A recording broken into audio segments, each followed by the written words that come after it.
Naga sir, you are audible. Sir, we will start, sir, or we will wait? Because Mahesh sir is waiting, na, sir. Yes, sir. Acharya sir, we can proceed. I think we are waiting for VC sir. Acha, okay, sir. Okay. Yes.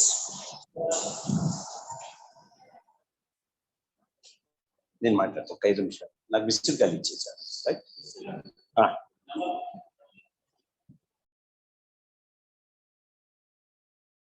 ఆచార్యులు గారు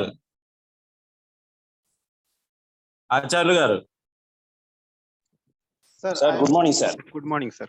Good morning. I have another round of interviews. I will be here just after SARS inauguration. I will leave. Okay, sir. Thank you, sir. We have interviews. So after SARS inauguration, I will leave. Yes, sir. Thank you, sir.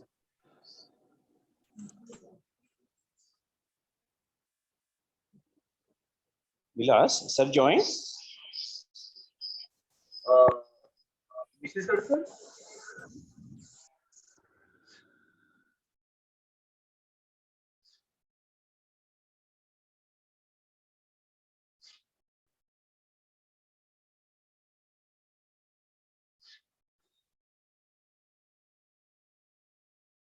No, sir. VC sir has not joined. Acharya sir.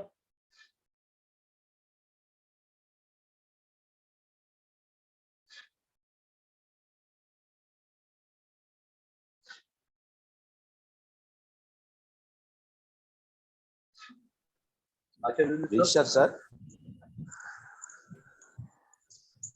Register, sir. Dr. Ramana Rao garu.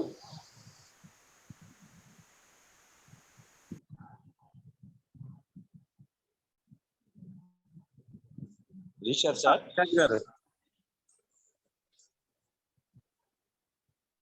Sir, చెప్పండి. it seems Honorable VC sir hasn't joined, sir. Shall we start, sir? So, good morning, all the people present here.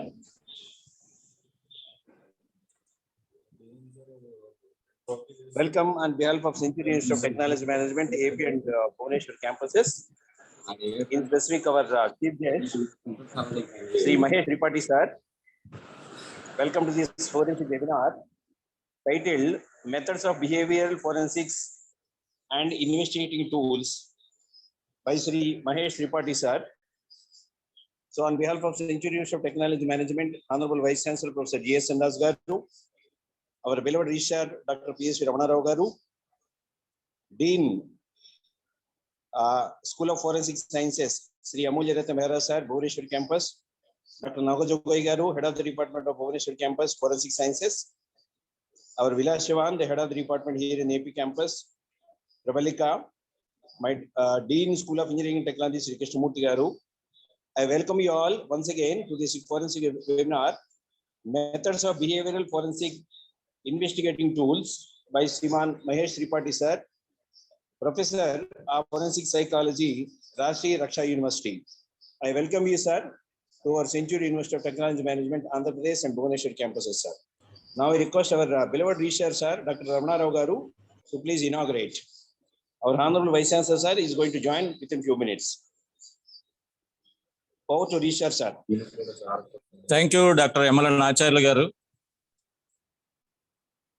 On behalf of Centurion Institute of Technology and Management, Vijayanagaram, Andhra Pradesh, I heartily welcome Sri Mahesh Tripathi garu, who is a renowned professor in the forensic psychology in Rashtriya Raksha University. So welcome you, sir. We are very fortunate to have your webinar talk on methods of behavioral forensics and investigation tools.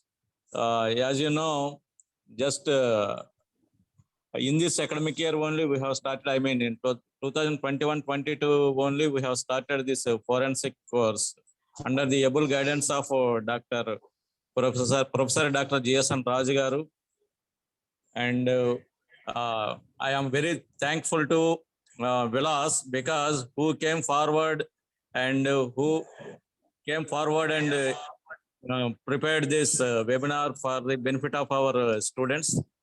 Once again, I congratulate the Department of Forensic Science, CUTM Andhra Pradesh, for their vision to bring the department into a new role.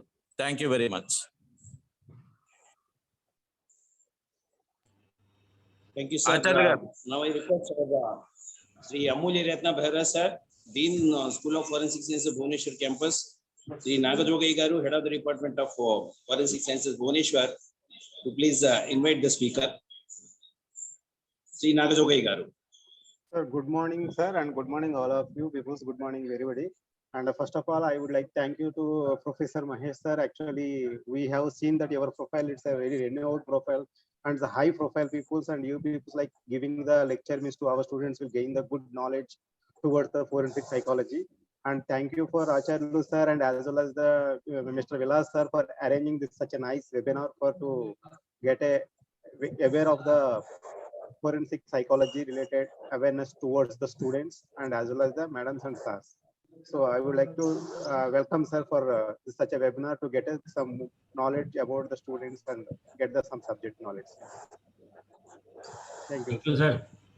Thank you, sir. I'm audible. Thank you, sir. Yes, sir. Yes, sir. Yes, now sir. I request Vataparthi Prabhalika, Assistant Professor in Forensic AP campus, to introduce the guest to the audience. Good morning, everyone. Our today's guest, Mahesh Tripathi sir, is Professor of Forensic Psychology at Rashtriya Raksha Shakti University, which is an institute of national importance. He is a quick learner who always tries to adapt and apply new concepts and ideas in subject-related matters. A work-oriented individual who enjoys being engaged in activities which leads to value addition to his skill sets. Mahesh Tripathi sir has ability to adjust a person, develop a common connection on a core level and comprehension of human emotions pulled him towards the field of psychology. He has always been fascinated by the diversity and subjectivity which a human psyche operates. The strong and deep-rooted cultural values and accommodating attitude, comprehensive knowledge of his subject, and ability to find the rationality behind the emotions help him to understand the psychology of an individual in a better and constructive manner. His goal is to take psychology as a subject to masses and use it as a tool to generate more self-aware and self-actualized individuals, which will in turn prove to be an asset to our nation. Inspired to apply psychological concepts and create features which can be utilized to address the current and upcoming challenges in national security and criminal justice system of our nation. I heartily welcome you for today's webinar, sir. Thank you, Pravalika. Now I request our chief guest of the day is Mahesh Tripathi sir. Please start your valuable lecture, sir. Thank you. Thank Welcome, you, sir. Once again. Thank you so much, sir, for this kind invitation. And I think I will fulfill your expectations from my lecture. So I will start sharing my screen, or the screen will be shared from your side. Yes, sir, you can share. I have already made you co-host, so you can share your. Okay, so my slide is visible, sir. Yes, sir. Yes, sir. Yes, sir. It's visible, sir. Yes, sir. Yes, sir. Just go to presentation mode, sir. That will be better. Yes, sir. Visible, sir. Okay. Yeah, good to go, sir. Good to go. Okay, sir. So today, now I'm starting with my presentation titled with methods of behavioral forensics and investigative tool. So basically, before starting, I will clarify certain things. This is a field which is purely emerged from clinical psychology, but all these skills and knowledge which we are applying in clinical area is especially now started applying for the benefit of criminal justice system and all other aspects of forensics, like especially in investigation, legal areas, or you can say profiling. There are several areas I will cover one by one. I think how much time I will get? 1 hour? Sir, actually now 2 hours, including question and answer session. Okay, okay, Okay. good. Yeah. Better, So better, we better. have, good time, yeah.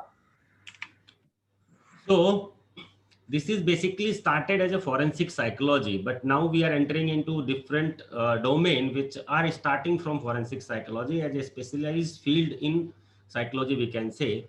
So this field is especially talking about the criminal behavior, the social issues which become the cause for criminal behavior or offenses, the knowledge of law, means the knowledge of law related to the psychological phenomena, psychological assessment for different purposes of criminal investigation, with certain work with legal system. So especially on the demand of courts, when we are applying our knowledge, that all these areas covered in forensic psychology. We'll see there are three terminologies which are frequently in use. You will find forensic psychology, legal psychology, or criminal psychology.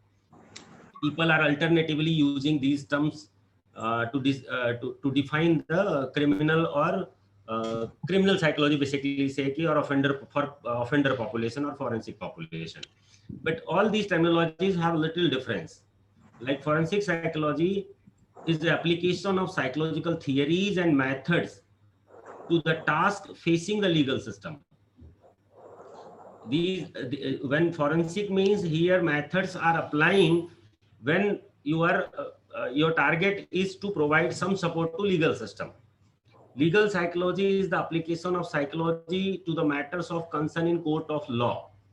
When there are particular matters which are arising in court of law, and you are applying your knowledge for the decision making or for the judiciary, then it will become a part of legal psychology, or policy making also include in all these areas. Then another terminology which is frequently used is criminal psychology. This field is especially where the knowledge of psychology is applied to enrich understanding of crime and criminal behavior. Means the causes as well as the pattern or several other things. When we are talking about criminal as an individual, all three aspects, means causes, then prevention, then we can say ki how we can reform them, rehabilitation, everything comes under this umbrella. There are major areas. As a behavioral scientist, I can say the people who are working in this field are now considered as a behavioral scientist. So these all areas, one behavioral scientist, a psychologist who is working in this field is known as behavioral scientist. So they are involved in criminal investigations, involved in crime analysis, autopsy, offender profiling, criminal profiling, investigative analysis. All these terminologies are used. Then interviewing for the purpose, there are different purposes we'll discuss in detail. Then detecting deception, then assessment of insanity, competency to stand trial, mental custody, all these related are court related issues. Then police psychology is you can say the similar field, but when the application of especially in police, for the policing we are applying or the knowledge and theories, then become part of police psychology. Then as an expert witness in court of law, assessment and treatment of offender, victim assistance and rehabilitation. Then finally the academic and research, that is also an emerging field because it's a new emerging field, new emerging area in our country. So there are a lot of scope in academia as well as in research. So we'll see the four broader areas of forensic psychologist, or you can say behavioral scientist, who is working in this domain are involved in four major areas. One is purely clinical, where a psychologist is working like applying clinical knowledge. The purpose is little different because here the application is the knowledge is applied to help the criminal justice system.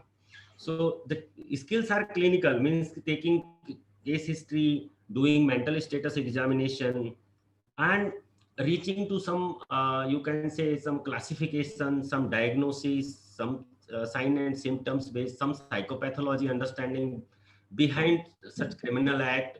So all these comes under the clinical domain, where a person is doing all these things and providing some sort of diagnosis, you can say. And by this diagnosis, on the basis of the present psychopathology in the individual, one can say several things about that individual who is a offender, or you can say accused, suspect also, witnesses also.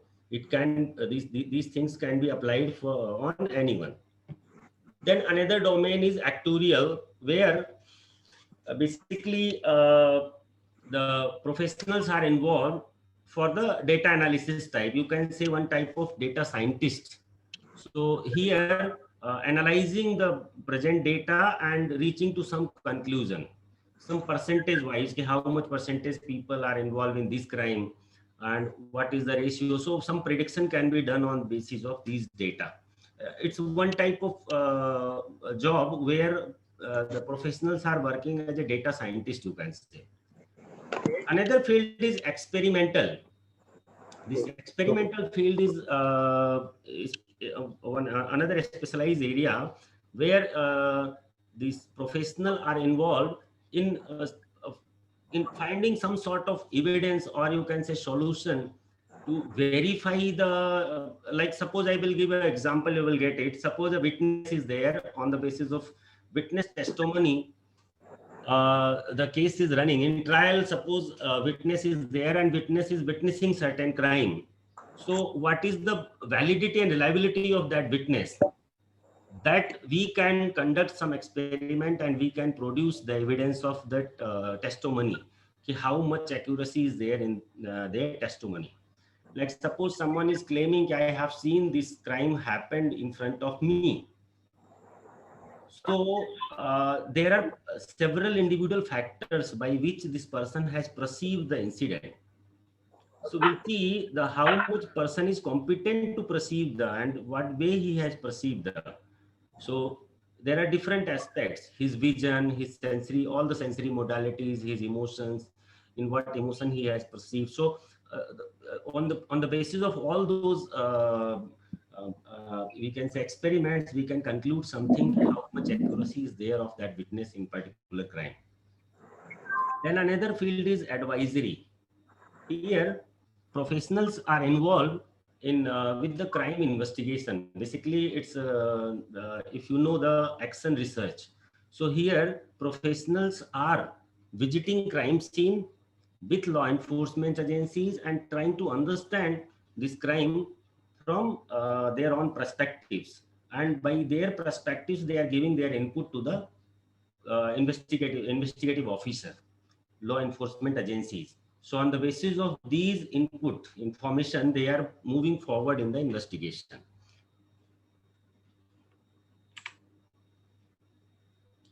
The already I talked about this the application of psychology in policing. So there are several fields where these things are applied. So expertise of psychologists could aid the police and support in their functioning, their role.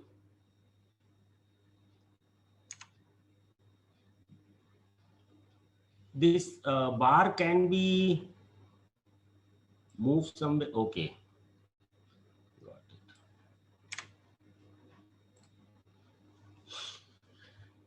So here our professionals are supporting police personnel, like I was discussing in that advisory area. So basically doing action research with police personnel to help them to understand the crime or about the criminal or the offender who has committed this offense. Then apprehension of the offender would be assisted by enhancing police decision making and leadership skills also. Professionals are improving methods of interviewing witnesses and victims, how they can conduct more effective interview, with victim, with witness, with offenders. These things we can say we are helping them to learn, because ultimately they have to do all those things.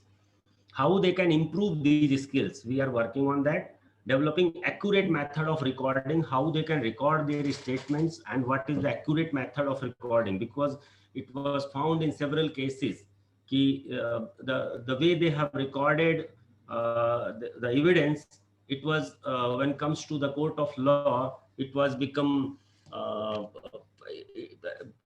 some error, and there are some lacunas, and it create ultimately problem, and lot of accused are getting benefit of that. So if they follow particular accurate recording methods, it will help them collecting and analyzing data on pre-conviction of offenders. So on the basis of analysis of data, we can suggest something to them, developing suspect prioritization system based on empirical research, and enhancing intelligence-led policing and use of information. So how they can, you can say, especially when it comes to the mob crimes, crowd related problems. Now see, there are a lot of issues arising when there is a gathering and it will become violent.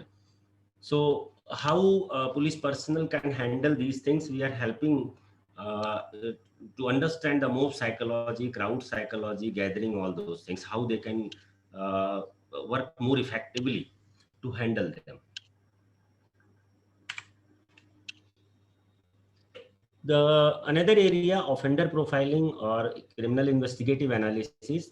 So this is more, you can say, attractive area. This component has received a great deal of attention from media in recent years. Media reporting of the utilization of forensic psychologists in high-profile cases has introduced the general public to the notion of offender profiling. Now people are aware about this offender profiling, criminal profiling, so investigative profiling or psychological profiling. There are several terms, but ultimately it's a profiling of particular crime or a particular criminal. Profiling uses information gleaned from the crime scene relating to the offender's behavior during the crime. So in what way, like how the process of total crime offense, how this offender has done, on the basis of all those information, we are creating a profile of that individual. This can be pooled with other information such as victim statement is also helping in order to draw, if available. If not available, we have another strategy also. So this information in order to draw conclusion about the nature of the person who committed the crime. So on the basis of all these circumstantial things, we can conclude something about the nature of that individual who has committed the crime, the perpetrator's characteristics. There are a few questions, important questions, which as you can say forensic psychologist, we have to ask when we are doing criminal profiling. So on the basis of these questions should be arise in our mind. So to say, after satisfaction of all these questions, we can conclude something and we can reach to some conclusion who has committed this crime. We can at least you can say we can summarize the total case, and we can reduce the number of suspect by this profiling. These are few questions like, was the crime planned meticulously or it is impulsive? Suppose it's a planned, then the person is organized, intelligence. There are several characteristics if planned crime is there. If it is impulsive, there are different characteristics. To the crime scene, this question will give us some other perspective. What age range in the offender likely to fall into? What is the gender of offender? Weight, height. Why the motive also matters. What made him to, what was intention, motive of this crime? All these questions we are raising in our mind and trying to get the information related to these things. And this ultimately helps us to create a profile of that particular individual who has committed this crime. The another component which is getting more importance nowadays from these law enforcement agencies because of human right related issues. You will see there are a lot of cases happened in recent past related to you can say custody death or wrong confessions during interrogation, so torturing and other things. So this are hampering the system, criminal justice system. Therefore now there is a change in all these things, and now law enforcement agencies are also ready to accept the new things and how they can reduce all those human right violation related issues. So now we, as a institution of national importance, as we are dealing with national security, and we are providing training to the law enforcement agencies, we are more focusing on interview techniques. We are teaching them how they can improve their interview, and get and reduce the, you can say, human torturing and other things. Just a minute.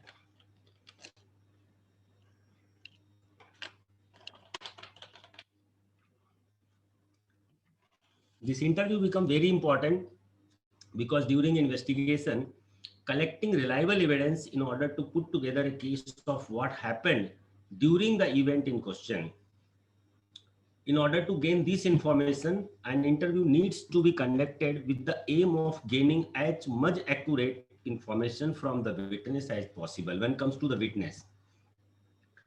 In addition, once the suspect has been identified, he or she too is interviewed in order to gain his or her view of event and to possibly extract a confession to the crime.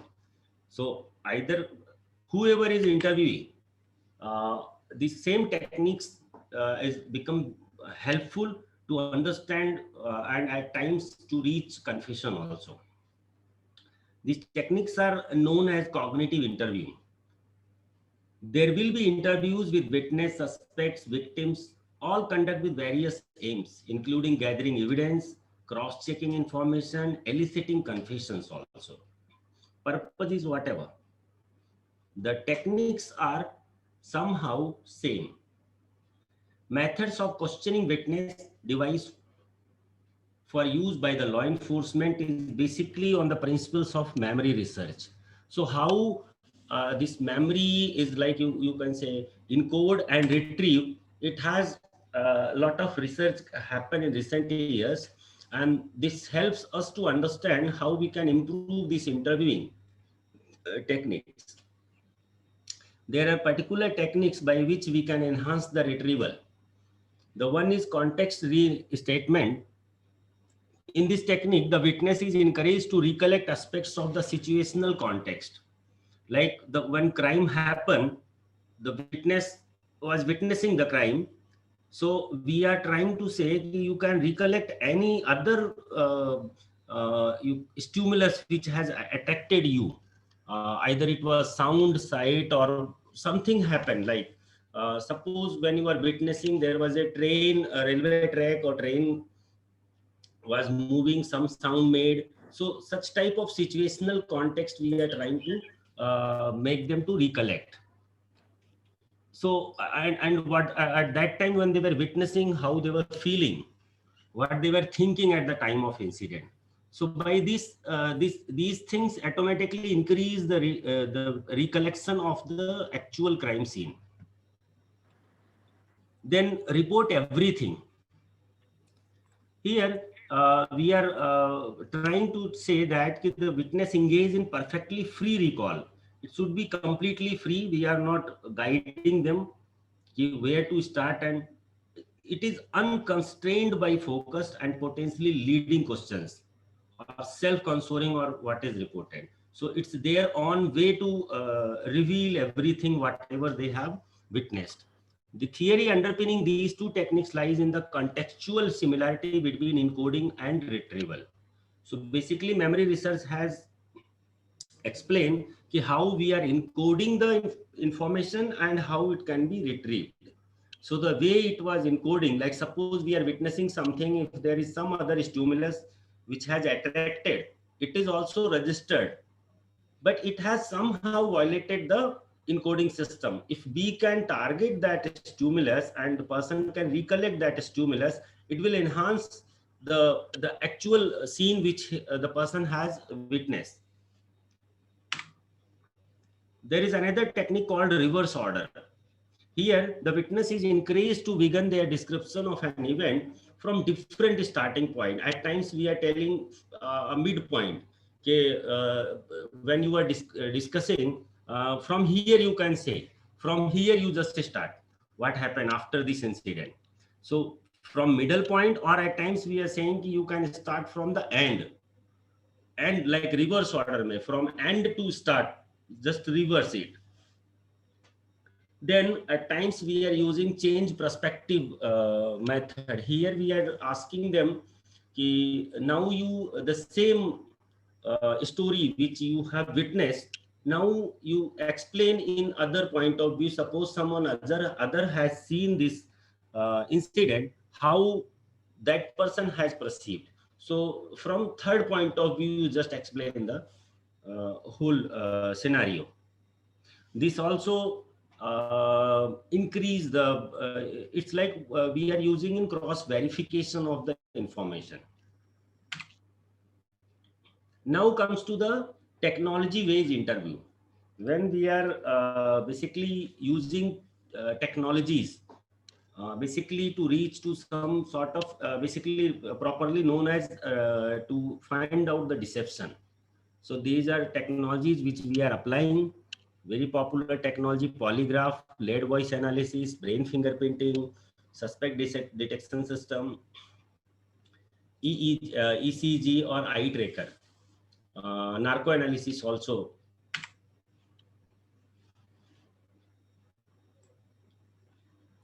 So this polygraph lie detection technique, you can see in picture, is our this is our lab where our students are conducting experiments. So this is latest computerized polygraph system. This way we are perceiving the graphs and suspect is seated like this. This polygraph we'll see from historical perspective. This first polygraph was created in 1921 when California-based policeman and physiologist Larson devised an apparatus to simultaneously measure continuous change in blood pressure, heart rate, and respiration in order to aid in detection of deception. In 14, Italian psychologist Vittorio Vansui had published his findings on respiratory symptoms of lie. He published in his paper that when person is lying, what type of respiratory symptoms are coming. In 15, Marston has invented the discontinuous systolic blood pressure test for detection of deception. So when person is receiving, what type of graph is coming. In 15, Marston has invented that technology. This technology was introduced in legal system in 1923 when Marston has attempted to produce the polygraph result as evidence in a case. Though it was rejected by the court, but it was become Frye standard, which could govern the admissibility of expert testimony in US court until well after the end of Cold War. The vast majority of early polygraph research was conducted by Larson, who worked for the Berkeley, California Police Department in 20s. Now we'll see the procedure of this polygraph, how we are conducting this polygraph test. So in procedure of testing, you will see in first picture, when any suspect is coming to us for interview, we are welcoming the person who is for us that person is an individual. So we are receiving him, we are making him comfortable by all the means. we are trying to understand for what purpose he came us from his point of view. So basically, we are making him familiar with all the situation. And once again, we are clarifying each and everything related to this test, and we are also making him sure to understand that these results may may be used for his against also. These results may be it might be not helping him, or it might be against him in the court of law. It can be used. So all these things we are explaining them before conducting any test. This way they have to sit on chair, and we are fitting all these instruments. This is respiratory, this is plethysmography to measure the electrodermal activity, this is for respiration. So this way we are putting all these instruments to measure all those things. By this way we are getting the results. In laptop you can see, okay, this way every parameters is coming in a graph.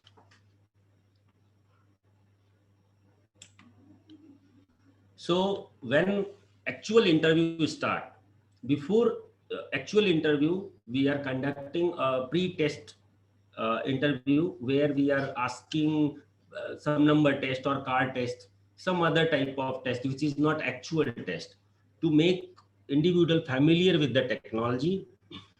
And also we are getting some baseline of his physiological responses. So after the completion of first trial test, suppose the person is become more anxious or having anxiety related issues, stress for this test or something, he will become familiar, because it's a pre-trial test. We are calling it a pre-trial test, and after that pre-trial we are giving them, offering tea or whatever they want, water, tea, and then we are making them to sit for the actual test. And what we are going to ask, everything will be explained in advance. Now there are three type of questions. Some questions are relevant questions, means the questions which need to be verified. Then few questions are very neutral questions, few are completely irrelevant questions. So this way we are making a questionnaire, we are feeding in the instrument, and these questions will come automatically, and we are asking, an individual who is seated has to respond either yes or no. You don't have to explain anything, either no or yes. And on the basis of responses, the graphical representation we are getting all the parameters. So this is all about polygraph, popularly known as lie detection test.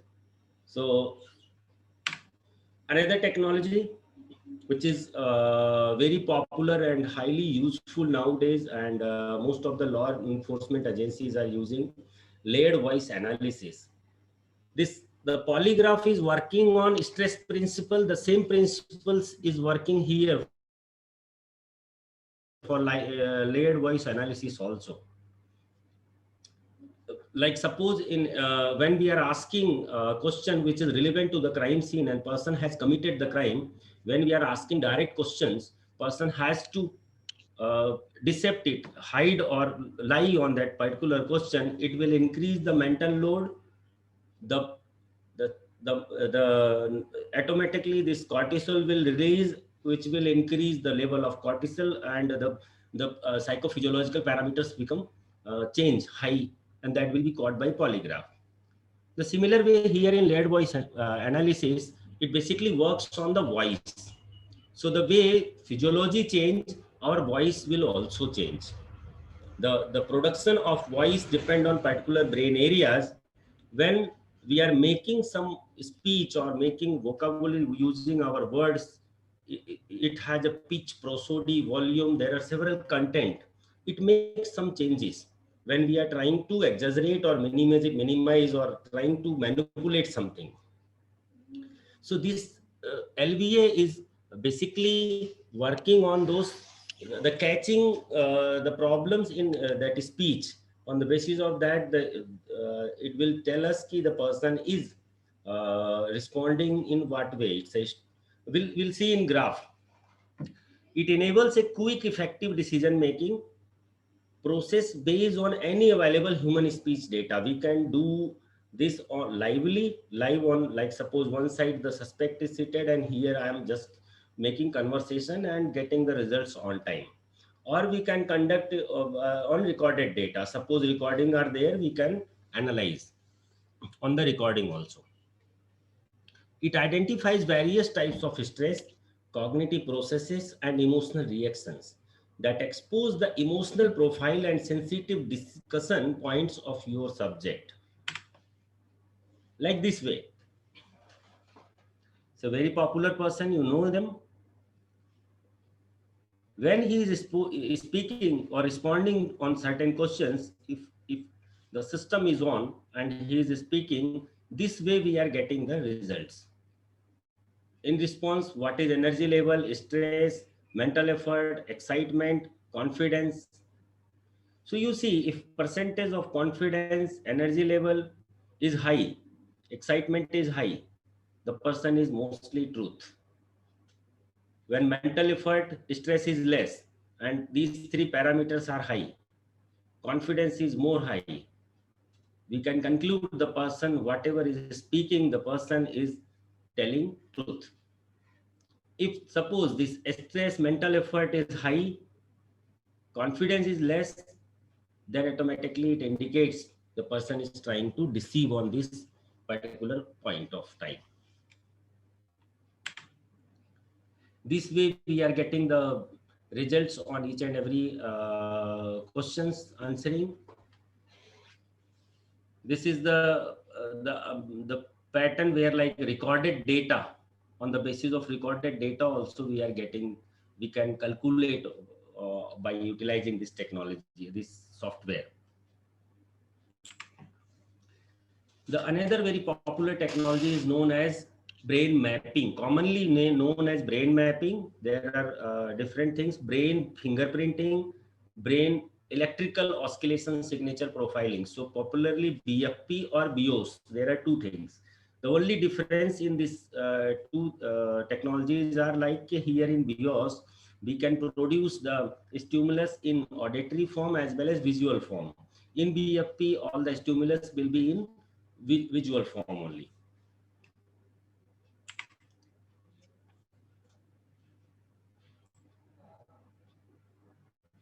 Here you can see this is very simplest because there is no big technology or something. Only a laptop, a tab, and a headset is required to conduct this test. This is lab scenario. This technology is an objective. Basically, the latest technology is known as iCognitive, which is a brain mapping technology. It's the most latest version of brain fingerprinting, you can say, known as iCognitive. This technology is an objective scientific method to detect concealed information stored in the brain by measuring electroencephalographic brain responses, or you can say brain waves. And it is not, it is completely in non-invasive technology. We are not invading anything. There is no penetration of anything inside the body, any part. So it's a completely non-invasive technology, because we are putting sensors on the scalp in this headset. It is already placed here. So once this headset will be set, it will automatically catch the brain waves. The technique involves presenting words, phrases, or pictures containing silent details about the crime or investigated situation on a computer screen in a series with other irrelevant stimulus. So here also the relevant either it's a picture or phrase or words, what are the relevant with the crime scene will be kept known as a probe, and we are keeping them with the other information like target. The target information is something which is on public platform. Some irrelevant information we are putting to verify. So in this technology, one probe, one target, and then we are using 8 irrelevant things. So after 8 irrelevant stimulus, the subject will see the one relevant things, that is known as probe. And on all these stimulus, the subject has to respond. Brain responses to the stimuli are measured in this way. You can see the subject here. This way, in this tab, subject will see the stimulus. They have to attain this stimulus by clicking on this instrument, and this is headset. So automatically we are getting these responses in this laptop. When the brain processes information in specific way, characteristics brainwave pattern can be detected through computer analysis of the brain responses. When an individual recognizes something as significant in the current context, he experiences an ah response.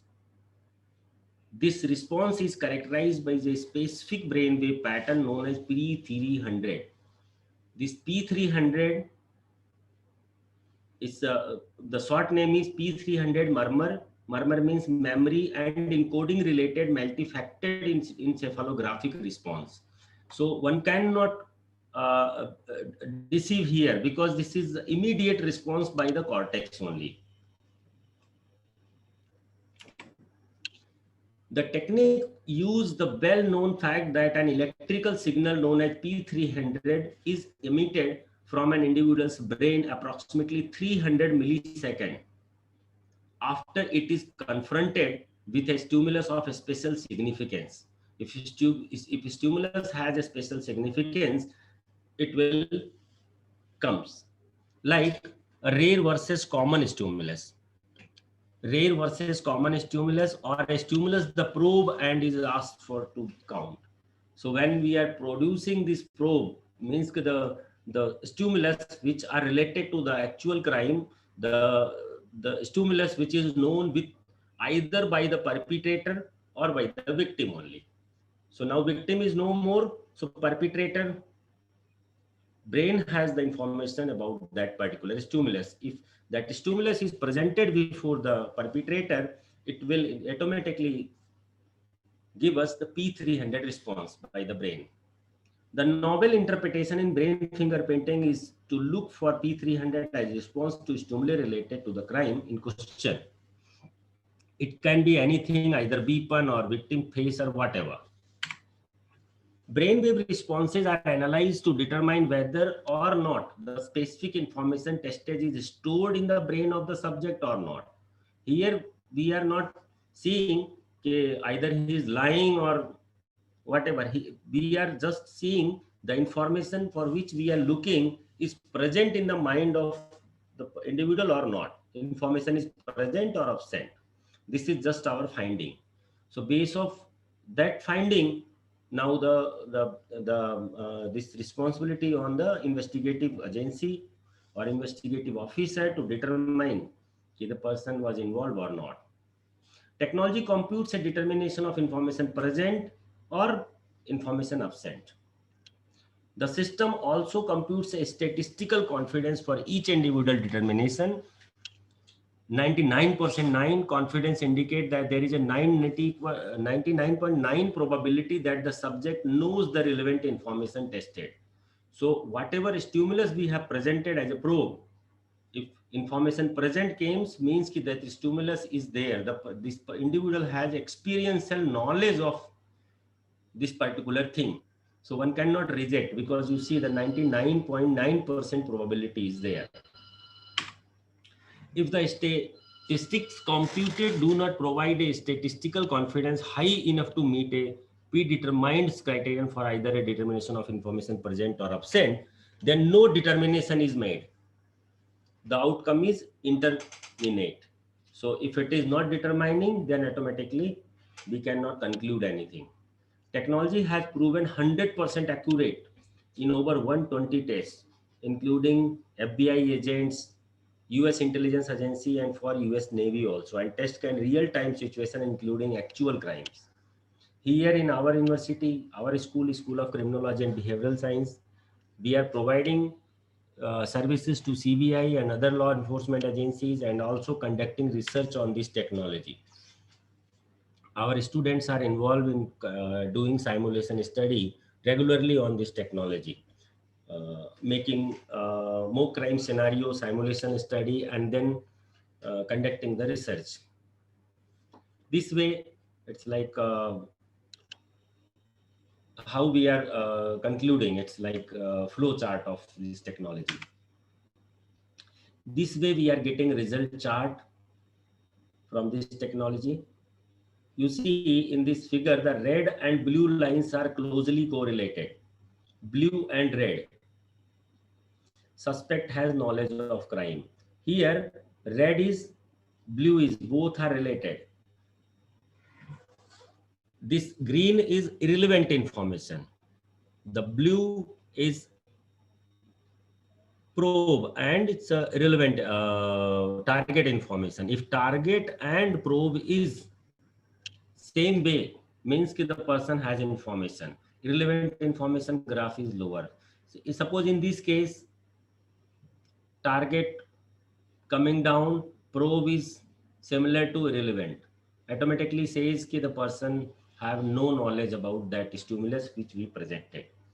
So we are getting this graphical representation with the result as in percentage also, in what stimulus we have presented and how much percentage of probability of presence of that stimulus in the brain is there or not. There is another technology, suspect detection system. This technology is basically used for the mass screening. So it is pinpoint investigation at airport, interrogation facilities, and crime scenes. This technology has automated decision-making tool. It enables a screening and investigation to isolate terrorists, criminals, and hostile employees at checkpoints, border crossing, interrogation facilities, crime scene, combat zone, field operations. There are several areas where we can apply this technology, and we can identify individual in mix with the mass population. It also helps historical data of criminals offenders to study their behavioral pattern.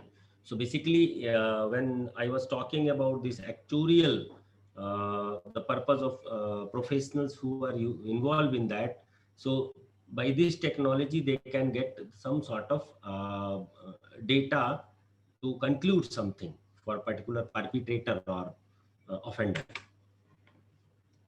Another technology which is very similar to the brain mapping, you can say brain fingerprinting, eye cognitive or bios, is electroencephalography, because ultimately they are ECG responses. Sorry, there is a mistake. EEG, it's ECG. Electroencephalography it is similar to that. Already it is done for different other purposes also in medical science, but these can be used for verifying certain things, especially when it comes to the criminal investigation. This scientific technology can be used for the criminal investigation also. The same way as we are getting in brain fingerprinting, here we are also getting the graphical representation, because it says especially giving the graphs of cortex functioning, and also the localization of which part of brain is involved when the person is responding or visualizing something. Suppose person is listening or perceiving something, brain will automatically try to understand it. So what part of brain is involved, as per that involvement of the brain, we can conclude something. Now we'll see the emerging areas of forensic clinical psychology in India. So we are calling it at a forensic clinical psychology because the the knowledge we are applying is clinical for the purpose of forensics. So there are various areas, specialized areas like intervention for repeated offender, sexual offenders, drug abusers, terrorism. We are also looking for profiling of repeated offenders, profiling of terrorists, juveniles, then street children, the juveniles who are involved in heinous crimes, children below 7 years of age, children above or below 16 years of age, between 12 to 16. So all these areas are the emerging areas of psychological understanding. So by this we are reaching to certain conclusion and providing some sort of information to understand the modus operandi of particular crime, or we can say the the the thought process behind the crime offenses. And we can by this we are preparing some intervention models also, how we can intervene on these things. We need to understand them psychologically, then only we can provide some uh, rehabilitation and reformation strategies. What type of tool we are applying to understand all those things?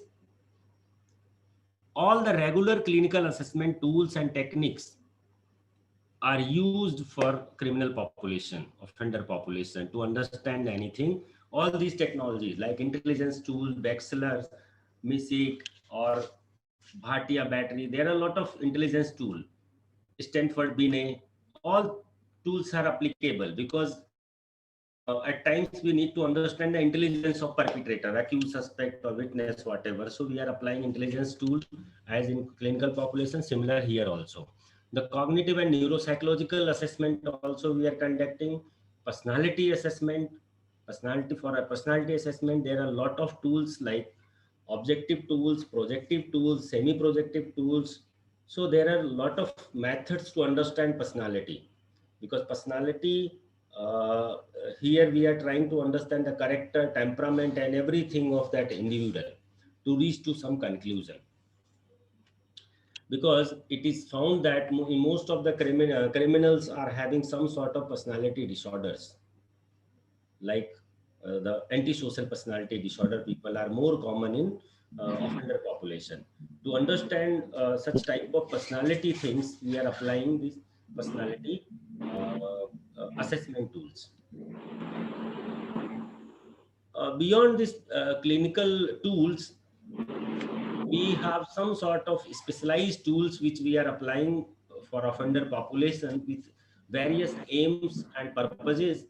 A very popular tool is Hari psychopathology checklist. We believe strongly after on the going research, we can say every offender have some sort of psychopathology in the mind. That's why they are committing crimes, especially repeated offenders. When the offender who are committing similar crime frequently or repeated way. So this tool, Hare Psychopathy Checklist, is applied for them to verify them, and on the basis of these findings, we can plan our rehabilitation strategies, reformation strategies. There is a special tool, structured inventory of malingering symptomatology, SIMS. This malingering is a phenomena which is like a fake symptoms for a mental disorder to get benefit or some incentive from either legal system or somewhere else. If person is faking some psychological symptoms to portray himself as a mentally ill person, that phenomena is known as malingering. To verify the person, whatever showing the sign and symptoms is a real or the person is trying to fake it, this tool is especially used for that. As if you know, there is a particular section 84, the unsound mind, section 84, which exempt and accuse from criminal responsibilities if at the time of crime the person was found unsound of mind. So at times people to get benefit under this section, they are faking some sign and symptoms, portraying themselves as they were mentally ill at the time of the crime. So they can get some benefit under section 84. So in such type of cases, we are using this structure inventory of malingering symptomatology. There is Rogers criminal responsibility assessment scale. This scale is also applies to see the responsibility. Basically, you can say the intention of the crime, because law is looking for the responsibility, how much responsibility possessed by this perpetrator for this particular crime. So we are assessing that responsibility by this scale. There is a specific tools competency assessment instrument for standing trial. This is very common demand from courts. The person who is under trial is mentally fit for trial or not. So these tools become helpful for that. There is another tool, competency assessment, is for a standing trial for defendants with mental retardation. If the person is intellectual disabled, so there is another tool. There are a lot of other tools also. These are few very popular tools which I am mentioning here. Rather than that, there are many other tools also. Now, when it comes to the legal status of forensic psychological assessment in India, a lot of people, especially the people who are in forensic science, are aware about this, and people are asking, frequently asking the question is, what is admissibility of all those things? And especially quoting this case Selvi versus State of Karnataka. So I'm not discussing more about this case, but in this case, in this judgment, court has made particular guideline, and they refer the guideline of Human Rights Commission, which was made in 2000. To conduct these tests, you have to follow the Human Rights Commission's guideline 2000. Court has not rejected, you cannot conduct, but if you want to conduct, you need a consent, magistrate consent, consent in front of magistrate. Then after magistrate consent also, when we are conducting all these tests, we are taking once again the consent, and we are following all the guidelines, which are, we are not violating any human right things during these assessment. And this is especially section 27 in Indian Evidence Act. So this is something which says about how much of information received from accused may be proved, provided that when any fact is deposed to as discovered in consequences of information received from a person accused of any offense in the custody of a police officer, so much of such information, whether it amounts to a confession or not, as relates distinctly to the fact thereby discovered, may be proved.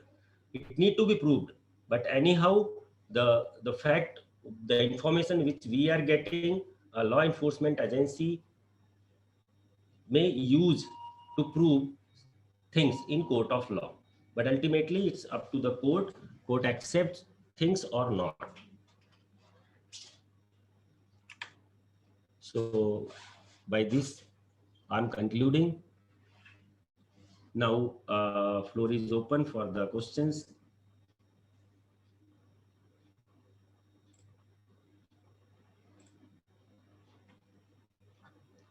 Any students are having any questions? Now you can ask. Yeah, now the session is open for question and answer. If you are having any question, you can directly unmute yourself and you can ask. If it is not possible, then you can type your question in chat box.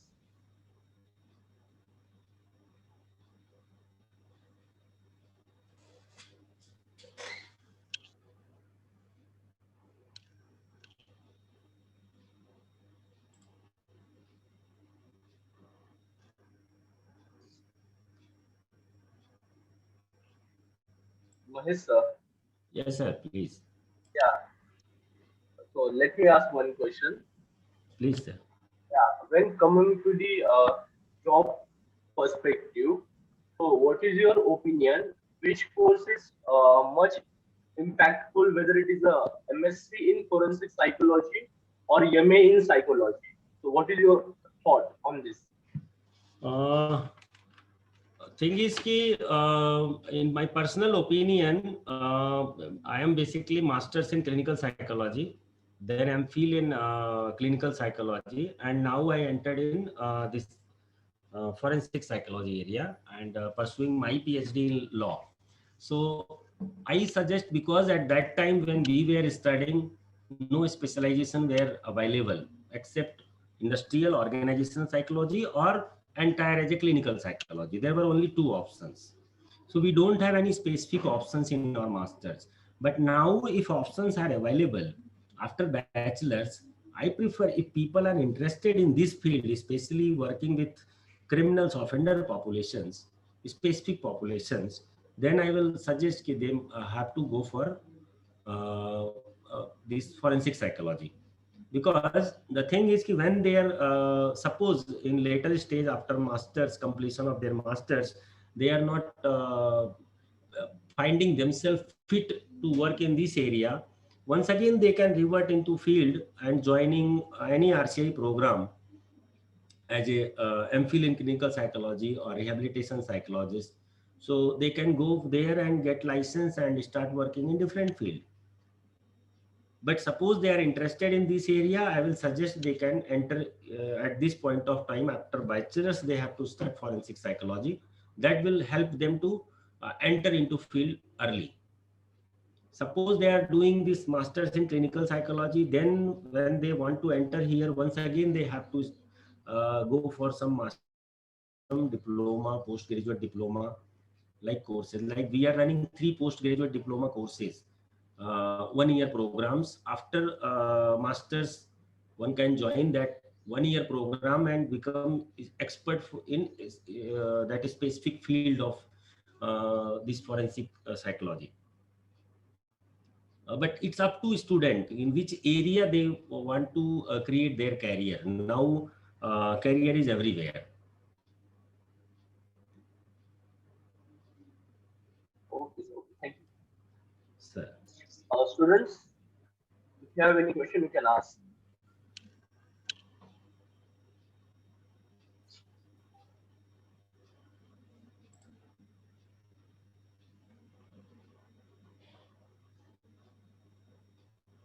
Achadu sir? I thought bachelor students are there and they have a lot of questions. Yeah, all are bachelor Yeah. students. Yes, sir. Okay. I think the session is open for questions, am I right? Yes, yes. Yeah. We are students of AP campus in Bhubaneswar. Any queries from your side?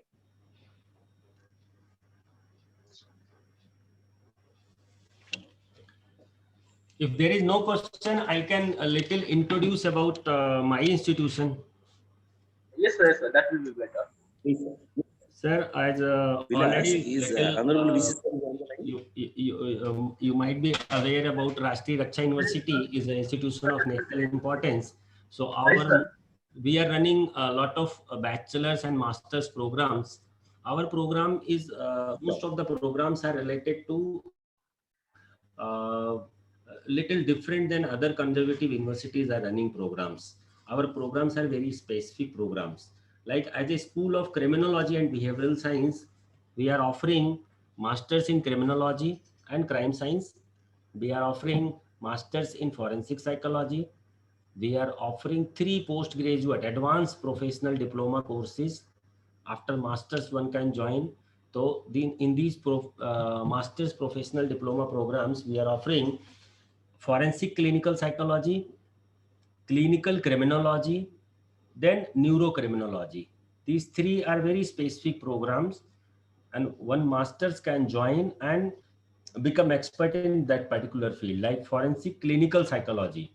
These people may be involved in the investigation part, mostly on the investigation part of working, where they will interview the accused suspects utilizing all these technologies or clinical skills to understand the criminals and support the law enforcement agencies. The clinical criminology, basically these guys will be more trained for the legal purpose investigation as well as the research in criminal understanding the causes for crime that ultimately suggest the prevention related things, policy making scenario, basically more advanced research in that field, and the investigation for legal purposes also. Then there is a specific advanced professional diploma in neurocriminology. This neurocriminology program is developed by Center for Canada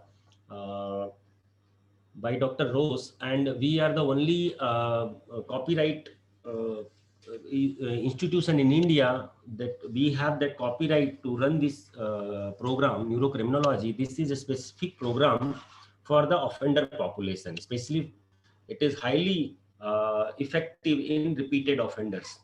So it work to reduce the recidivism and a highly effective program. So in this program, we are teaching them how to apply this intervention model for the prisoners. This is very specialized program, and it has a different component. It is for juveniles also, and the prisoner population also, for different groups.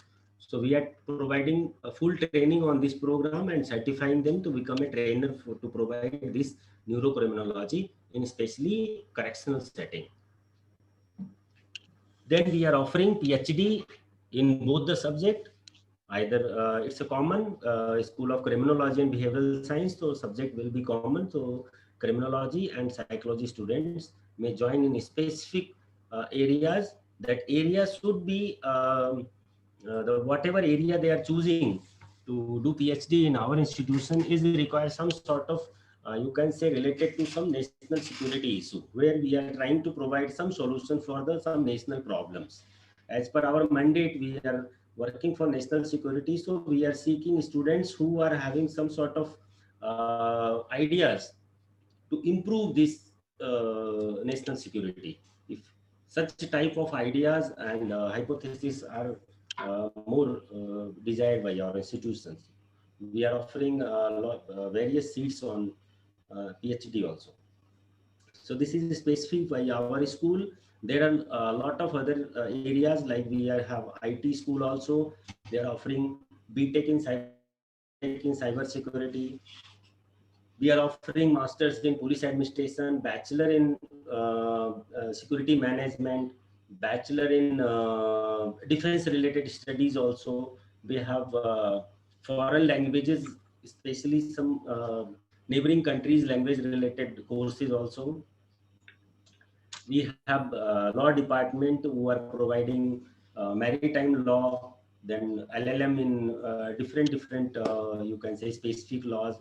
So we have a sports school also. They are offering bachelor in physical education. So all school have their own programs, but we are mostly focusing on the areas which have a direct or indirect concern with the national security. And anyone can visit our website, and our website is like regularly updated. So every information is available on our website. So one can get any information on our website. Thank you so much, sir, for the brief introduction Thank you, about. I have kept my mail ID here. If you can distribute this mail ID to students also, if they want any question, want to ask something later, suppose they got some question, they can mail me. I will revert them on mail also. My phone number is also there. They can text me. Sure, sir. Sure. Thank you. Actually, sir, over to you, sir.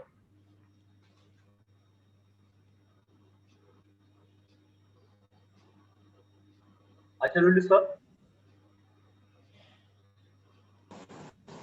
No queries from the students? Uh, In message box, I didn't find any question, sir. yes, I did. So, As of now, no queries from student side. I think Mrs. Sir is there in the meet. Atul sir. Maybe sir is busy. Vilas, Yes, sir. shall we proceed to the next step? Uh, yes, sir, sure.